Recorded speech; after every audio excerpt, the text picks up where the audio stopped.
3. Assalamualaikum warahmatullahi wabarakatuh. Alhamdulillahirrahmanirrahim.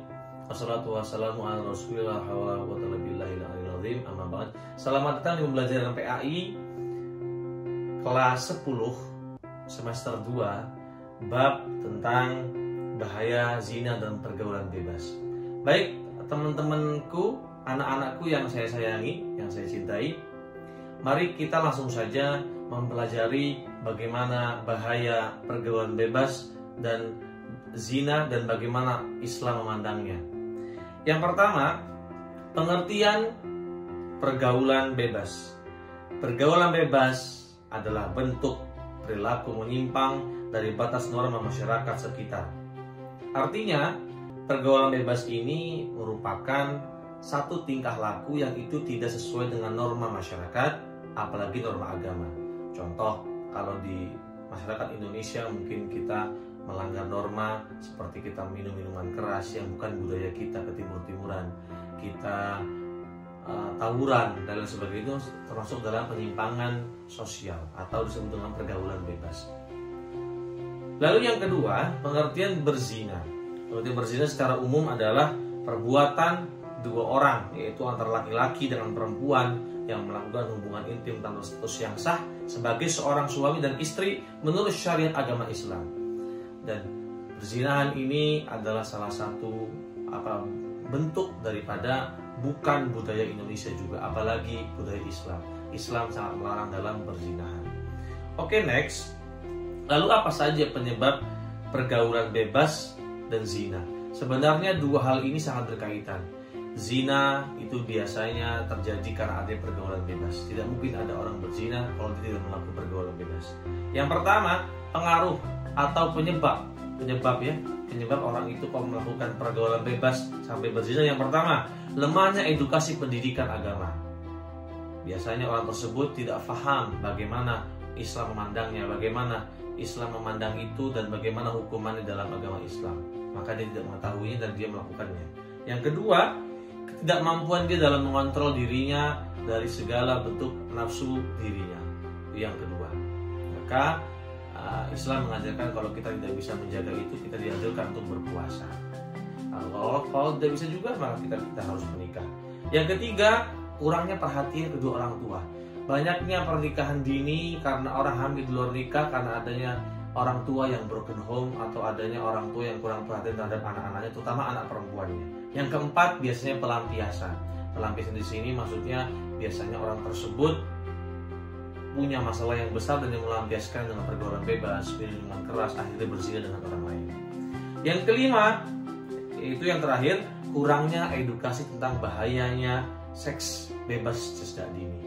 Kita harus mengetahui bahwa orang yang melakukan seks secara bebas bergonta-ganti pasangan akan menyebabkan berbagai macam penyakit, baik itu penyakit kedokteran apalagi penyakit dalam hati.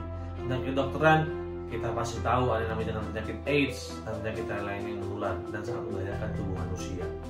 Baik, selanjutnya adalah akibat daripada zina.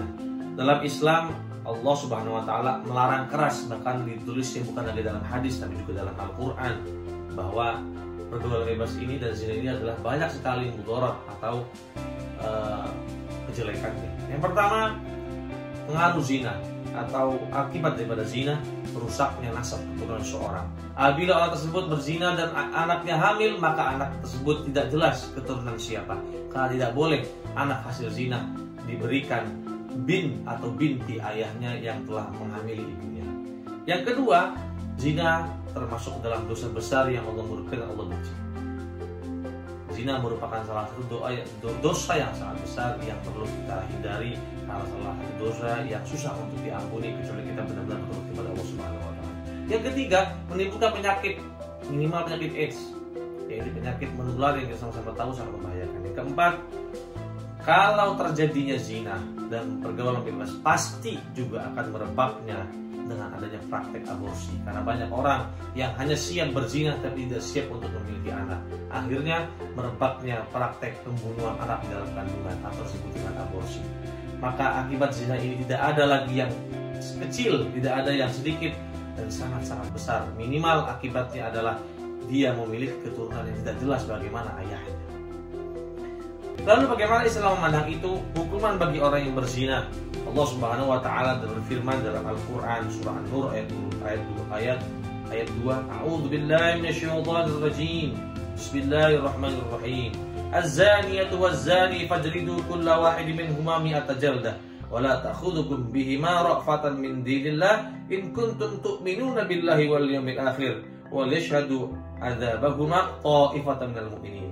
Yang artinya perempuan yang berzina dan laki-laki yang berzina akan diberikan didera tiap-tiap seorang, dipukul tiap seorang dari kedua 100 kali dera, dan janganlah belas kasihan kepada keduanya, mencegah kamu untuk menjaga agama Allah jika kamu beriman kepada Allah dan hari akhirat, dan hendaklah hukuman mereka disaksikan oleh sekumpulan orang-orang yang beriman. Al-Quran surah An-Nur ini jelas bahwa hukuman orang yang berzina dalam agama harus didera atau dipukul selama masing-masing 100 kali. Na'udzubillah min dzalik. Yang selanjutnya itu baru di dunia. Di dunia terkena hukuman kisos namanya. Ini hukuman dipukul, dicambuk atau didera 100 kali masing-masing, baik itu laki atau perempuannya.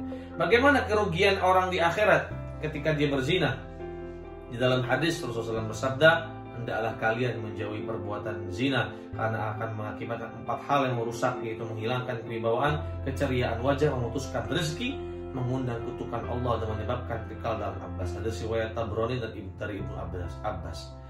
Lalu yang selanjutnya banyak sekali hadis-hadis, ayat-ayat yang mengampu atau mengisi tentang larangan perbuatan zina ini, di mana perbuatan ini adalah salah satu perbuatan yang perlu kita hindari, dan zina berakibat dari pergaulan bebas. Baik, yang terakhir tentulah hikmah. Kenapa kita mempelajari materi ini, materi larangan berzina dan pergaulan bebas? Yang pertama, kita mengetahui bahwa Islam sangat-sangat menghargai seorang laki-laki dan perempuan. Islam sangat menghargai nasab dan keturunan. Adanya zina merusak daripada susunan nasab dan keturunan seseorang, sehingga zina menjadi salah satu dosa yang wajib kita hindari. Yang kedua, tidak ada keuntungan dalam berzina. Tidak ada keuntungan dalam berzina kecuali orang tersebut hanya mengalami penyesalan semata. Yang terakhir, membuat kita semakin hati dalam kehidupan bahwa kita diberikan aturan oleh Allah Subhanahu wa taala ini adalah juga bukan untuk Allah, tapi semata-mata untuk diri kita manusia. Khususnya kita ketika kita menghindari seks bebas atau pergaulan bebas, maka kita akan terhindar minimal dari penyakit-penyakit kedokteran seperti AIDS, HIV, dan lain sebagainya. Semoga pembelajaran kita pada kesempatan yang baik ini dan barokah ini membawa keberkahan untuk kita semua.